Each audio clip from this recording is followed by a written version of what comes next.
il film più atteso negli ultimi 10 anni.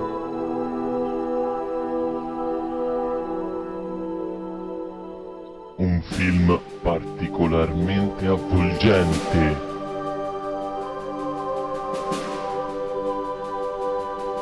Suspense, amore, sangue, avventura, armi, intrecci, tradimenti, comicità e tutto il resto non sappiamo neanche cosa siano. L'unico film senza nemmeno un attore. Interferenze. Prossimamente su un altro canale.